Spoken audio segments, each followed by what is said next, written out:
হাঁটতে হাঁটতে আমার পা ব্যথা করছে, তার উপর এত গরম লাগছে যা আমি বলেও বোঝাতে পারবো না।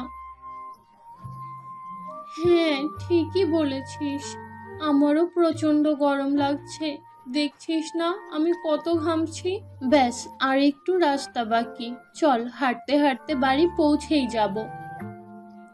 শোভা আর নেহা কলেজ থেকে হেঁটে হেঁটে বাড়ি ফিরছিল। গরমে তাদের অবস্থা অনেক বেশি খারাপ হয়ে পড়েছিল। আরে আরে, এইভাবে শ্বাস নিচ্ছ কেন? কি হয়েছে? মা, আমরা কলেজ থেকে হেঁটে হেঁটে বাড়ি ফিরেছি, তাই এত ক্লান্ত লাগছে, আর তার উপর এত গরম।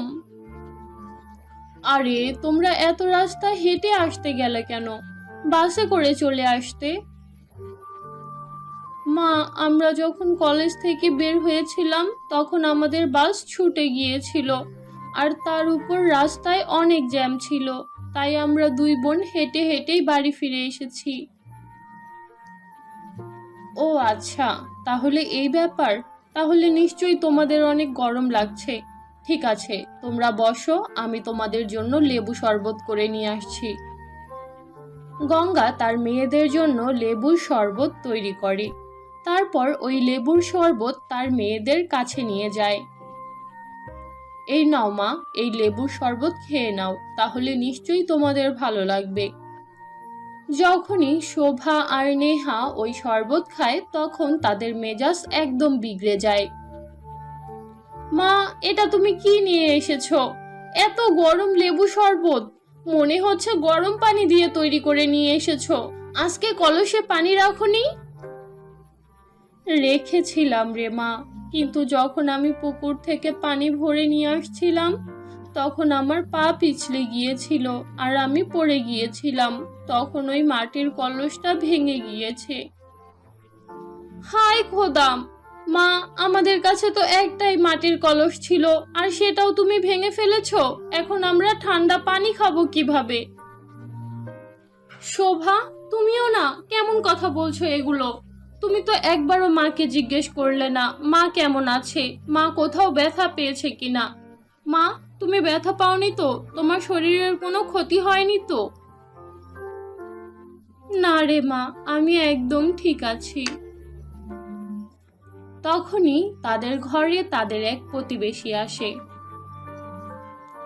গঙ্গা বউ, আমি তোকে যেই ব্লাউজটা সেলাই করতে দিয়েছিলাম সেই ব্লাউজটা কি সেলাই করা হয়েছে? হ্যাঁ চাচি, আপনার ব্লাউজটা সেলাই করা হয়ে গিয়েছে, এই নিন আপনার ব্লাউজ। খুব সুন্দর করে সেলাই করেছো ব্লাউজটা, আমার খুব পছন্দ হয়েছে। এই নাও তোমার মজুরি, আর এখানে 200 টাকা বেশি আছে, তুমি ওই টাকা দিয়ে তোমার পছন্দ মতো কিছু একটা কিনে নিও। ওই মহিলা গঙ্গাকে টাকা দিয়ে সেখান থেকে চলে যায়। আরে বাহ মা, আজকে তো তুমি অনেক টাকা পেয়েছো, আজকে নিশ্চয়ই ভালো খাবার রান্না করবে, তাই না? আমার তো খুব মুরগির মাংস খেতে ইচ্ছে করছে। তুমি বরং এক কাজ করো, তুমি বাজারে যাও আর আমাদের জন্য মুরগির মাংস কিনে নিয়ে আসো। না রে মা, আজকে ডাল ভাতই খাবো। কিন্তু কেন মা, তোমার কাছে তো এখন টাকা আছে, তাহলে কেন আমরা ডাল ভাত খাবো? কারণ তোমার বাবা তোমাদের বিয়ের প্রস্তুতি নিচ্ছে, তোমাদের জন্য ছেলে দেখছে, আর এখন আমাদের অনেক টাকার প্রয়োজন। মা, তুমি কেন এই অবস্থায় আমাদের বিয়ে ঠিক করছো? এমনিতেই আমাদের ঘরের অবস্থা খারাপ, তার উপরে কলেজে কয়েক মাসের ফি জমা করা হয়নি, এখন ওই বিয়ের টাকা আবার কোথা থেকে আসবে? তোমরা কোনো চিন্তা করো না, তোমার বাবা আর আমি মিলে তোমাদের বিয়ে খুব ধুমধাম করে দেব। আমরা অনেক টাকা জমিয়ে ফেলেছি, কিছুদিনের মধ্যেই ভালো ছেলে পেলে তোমাদের বিয়ে দিয়ে দেব। কিছুদিনের মধ্যেই শোভা আর নেহার বিয়ে ঠিক হয়ে যায়। কিন্তু গঙ্গার স্বামী যখন ব্যাংক থেকে টাকা তুলতে যায় তখন ডাকাতেরা তার থেকে টাকা ছিনতাই করে পালিয়ে যায়। এই খবর যখন গঙ্গা আর তার মেয়েরা শোনে তখন তারা হতবাক হয়ে যায়। আরে, আমার সব কিছু শেষ হয়ে গিয়েছে। আমি একদম নিঃস্ব হয়ে গিয়েছি। আমি এতদিন ধরে যত টাকা জমিয়েছিলাম সেই সব টাকা চোরে চুরি করে নিয়ে গিয়েছে। এখন আমি আমার মেয়েদের বিয়ে কিভাবে দেব? হে উপরওয়ালা, তোমার এ কেমন অন্যায়! আরে তুমি এত ভেঙে পড়ো না, উপরওয়ালার উপর ভরসা রাখো, নিশ্চয়ই সব কিছু ঠিক হয়ে যাবে। আমি দিন রাত পরিশ্রম করব, আর ওই পরিশ্রমের টাকা দিয়ে আমাদের মেয়েদের বিয়ে দেব। কিন্তু আমাদের কাছে সময় কোথায়? সামনের সপ্তাহে আমার মেয়েদের বিয়ে, আর এক সপ্তাহের মধ্যে এত টাকা তুমি কিভাবে জোগাড় করবে? বাবা, তুমি নিজেকে সামলাও, তুমি এইভাবে ভেঙে পড়ো না।